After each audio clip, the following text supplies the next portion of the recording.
What if I told you one man, a single engineer, is responsible for more human deaths than Hitler, Stalin, and every war of the 20th century combined? He didn't plan it, he was trying to help. His name was Thomas Midgley Jr., and he accidentally poisoned the world twice. It's the 1920s. Cars are everywhere, but there's a problem. Engines knock, stutter, and destroy themselves. The oil companies need a fix, and fast. Thomas Midgley Jr. is a cheerful, brilliant engineer at General Motors. He's not a villain. He's the guy everyone loves at the office. And in 1921, he finds the fix. Tetrathyl lead, add a tiny amount to gasoline, and engines run smooth as butter. He called it love light. His bosses called it a miracle. Scientists called it extremely poisonous. Midgley knew. He knew. He had given himself lead poisoning while developing it. He took months off to recover. Then he went right back to work. Factories producing leaded gasoline started killing workers almost immediately. Plants were nicknamed loony gas buildings. Workers hallucinated, went insane, died. When reporters asked questions, Midgley held a press conference. He poured tetrathyl lead on his hands. He inhaled it for 60 seconds. He said, "I'm not afraid of it at all." He then spent another month recovering from lead poisoning. For the next 50 years, billions of cars burned leaded gasoline. Lead poured into the air of every city on Earth.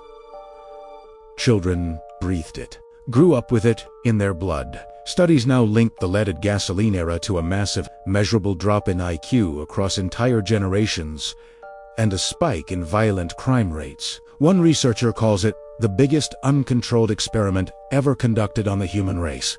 Here's where it gets insane. While recovering from his second bout of lead poisoning, refrigerators of the 1920s used toxic gases, ammonia, sulfur dioxide, that killed people if they leaked. So he invented something new. Something he said was completely safe: chlorofluorocarbons, CFCs. Freon he demonstrated by inhaling Freon and blowing out a candle with his breath. Look, totally harmless. For the next 60 years, the world pumped CFCs into the atmosphere in refrigerators, aerosol cans, and air conditioners. In the 1970s, scientists discovered CFCs were quietly destroying the ozone layer, the invisible shield protecting every living thing on Earth from ultraviolet radiation. Skin cancer rates surged. Ecosystems were disrupted.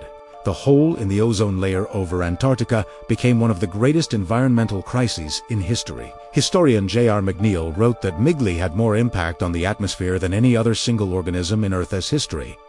Two inventions. Both meant to help. Both unleashed catastrophic global harm for generations. And Midgley himself. He contracted polio in 1940. He engineered an elaborate system of ropes and pulleys to help himself get out of bed each day. In 1944, he got tangled in his own machine.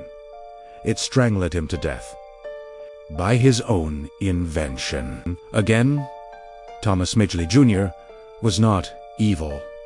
He was celebrated. A1 medals. He had friends who loved him. He just kept solving the wrong problem in exactly the wrong way, at exactly the right scale, to affect every human being alive. Which raises the question, who is the Thomas Midgley of our generation? What are we inventing right now that our grandchildren will stare at in horror? Subscribe if that question keeps you up at night.